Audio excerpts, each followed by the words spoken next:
There are few complications in watchmaking that truly feel magical once you understand what they're doing mechanically. And for me, the perpetual calendar sits right at the top of that list. Because a perpetual calendar is essentially a mechanical computer. It's a system of cams, springs, levers, and gears that can mechanically understand the irregular structure of our calendar, including leap years, entirely without software or electronics. And what's fascinating is there's not just one way to build a perpetual calendar. Over the years, different watchmakers developed completely different engineering philosophies for solving the same problem. Some use mechanical complexity, some focused on usability, others on simplification, and some tried to hide all that complexity behind an absolutely visual minimalism. So in this video, I want to discuss the development of the perpetual calendar, how they evolved historically, and some of the most important perpetual calendar architectures ever created, such as the Klaus system seen here, the Ludwig Oechslin system, the Moser system that completely changed how perpetual calendars work today. Now, my name is James. I'm a watch enthusiast, I'm a watch collector, and I'm also an advisor. And my main goal for you is that you know and love your watches. So if you like this type of content, please do like the video and subscribe to the channel, and check out my additional content down in the description below. Now, before discussing the systems themselves, we first need to understand what a perpetual calendar is actually doing. A standard mechanical date watch assumes every month has 31 days. That means if you own a simple date watch like this one, you'll manually correct the date at the end of every one of the shorter months. An annual calendar improves on this even more by mechanically accounting for the difference between a 30 and a 31-day month. But it still needs manual correction once per year at the end of February. So a perpetual calendar goes much further. A perpetual calendar manually tracks the date, the day, the month, the leap years, and the varying lengths of the months, including February during leap years. And it does this all automatically. Now, technically, perpetual calendars still need correction eventually because the Gregorian calendar has an exception in century years. The year 2100 is not actually a leap year, even though it's divisible by 4. So most perpetual calendars are programmed correctly until the year 2100. But even still, the fact that a purely mechanical device can understand a 4-year calendar cycle is absolutely astonishing. And the key thing to remember is this. This is not software. This is physical mechanical memory. The watch is literally storing calendar logic in its metallic geometry. The origins of the perpetual calendar go back surprisingly far. The first perpetual calendar mechanism is generally credited to Thomas Mudge around the year 1762. And Thomas Mudge is one of the most important figures in watchmaking history because he also invented the lever escapement, which eventually became the dominant escapement architecture in most mechanical watches. So even early on, perpetual calendars were associated with extremely high-level watchmaking. But these early systems existed in pocket watches where space constraints were a little bit less severe than they are today. So the real challenge came when brands began to shrink perpetual calendars into the wristwatch.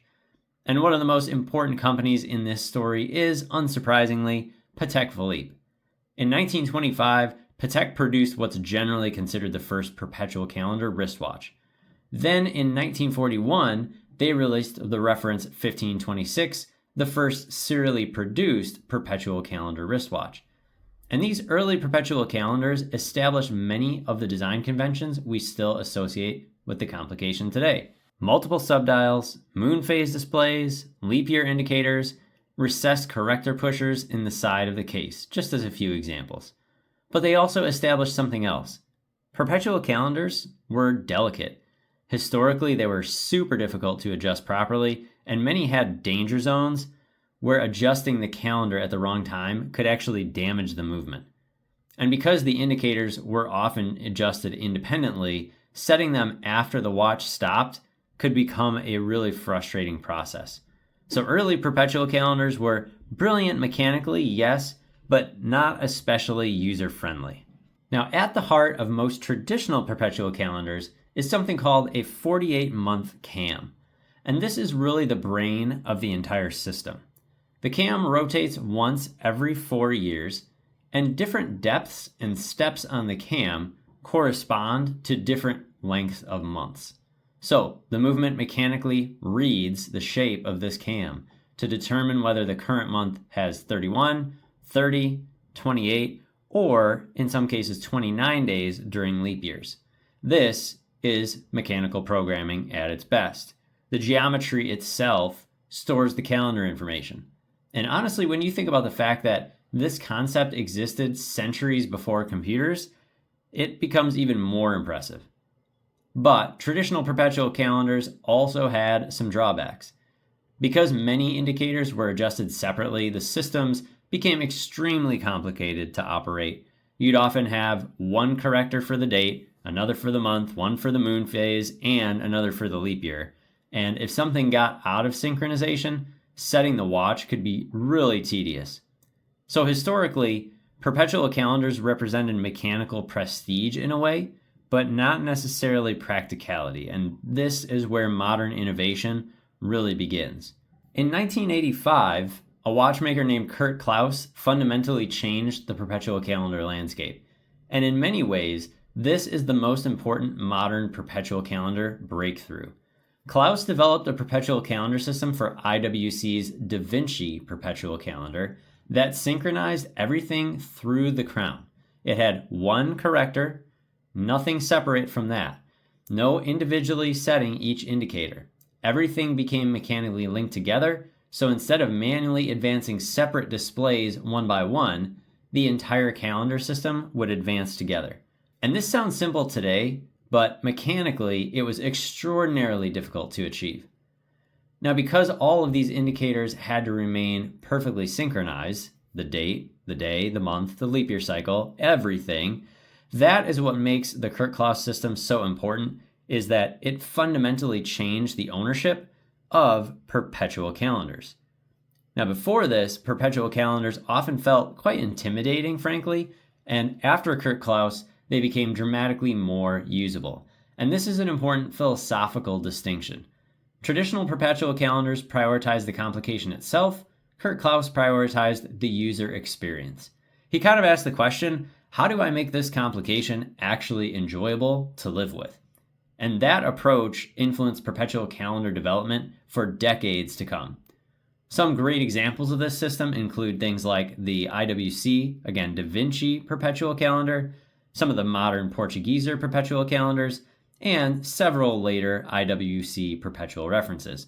And to this day, the Klaus architecture remains one of the most respected perpetual calendar systems ever developed, also being used in something like this Jaeger-LeCoultre, because it solved a real-world problem that collectors actually faced day to day. Now, Ludwig Oechslin approached perpetual calendars from almost the exact opposite direction. So instead of asking, how do we make perpetual calendars easier to use, he asked, how do we dramatically reduce the mechanical complexity itself? And Ludwig Oechslin is genuinely one of the great horological thinkers of the modern era. He's known for his work with Ulysse Nardin and later his founding of Oechslin Jr. His perpetual calendar systems became famous for astonishingly few components in them. So compared to traditional perpetual calendars with huge stacks of levers and cams, Oechslin's system achieved similar functionality with radically reduced part counts. And this is what makes his philosophy so fascinating. Traditional Swiss watchmaking often celebrates complexity, but Oechslin celebrated reduction and minimalism, mechanical efficiency, and elegance through simplification. And visually, his watches often reflected that same philosophy. Very clean dials, minimal clutter, very mathematical feeling to the watch. To me, Oechslin's perpetual calendars almost feel like engineering exercises in purity, for example. They kind of force you to rethink how much complexity is actually necessary to accomplish something mechanically. And that's why collectors and enthusiasts respect these watches so deeply. It's not because they're flashy, but because they represent genuine intellectual originality. Now, then we have another fascinating philosophy entirely, and that is the H, Moser, and Cie Perpetual Calendar system. Now, what makes Moser so interesting is they focused heavily on visual simplification with their watches, because most perpetual calendars look complicated. Lots of text, lots of subdials, lots of information on the dial. But the H, Moser, Endeavor perpetual calendar almost looks too simple to be a perpetual calendar. The month is indicated subtly through the hour markers. The dial remains extremely clean. The power reserve indicator is integrated so elegantly, and the entire watch really emphasizes readability over visual complexity. Now, mechanically, it's still an extremely sophisticated perpetual calendar, don't get me wrong, but visually it feels so restrained, and I think this reflects something broader about modern collecting. Many enthusiasts today appreciate understated sophistication more than obvious complexity. The Moser Perpetual Calendar doesn't scream for attention, it really rewards understanding. And philosophically, that makes it very different from both traditional perpetual calendars and even something like the Klaus system we talked about. So Patek Philippe often celebrates classical complexity, IWC celebrates engineering practicality, Oechslin celebrates mechanical reduction, and Moser celebrates the hidden sophistication of their mechanisms. And that, to me, is what makes perpetual calendars such an interesting category to study, because they reveal how different brands think. So at the end of the day, perpetual calendars are fascinating because they're not just complications, they are actually mechanical philosophies. Each system reflects a completely different interpretation of how mechanical watchmaking should solve problems. Traditional perpetual calendars pursued complexity. That's it. Klaus pursued usability. Oechslin pursued reduction. And Moser pursued visual simplicity. And modern brands continue trying to refine all those ideas even further. So when you look at a perpetual calendar watch, you're not just looking at a creative way to display the date, you're looking at a mechanical interpretation of time itself. And honestly, that's part of what makes high-end watchmaking so endlessly fascinating. So thank you so much for stopping by. If you enjoyed this video, take a look at my video from last week where we talked about how chronographs actually work. Thanks again for stopping by, and I will talk to you all next time. Bye-bye.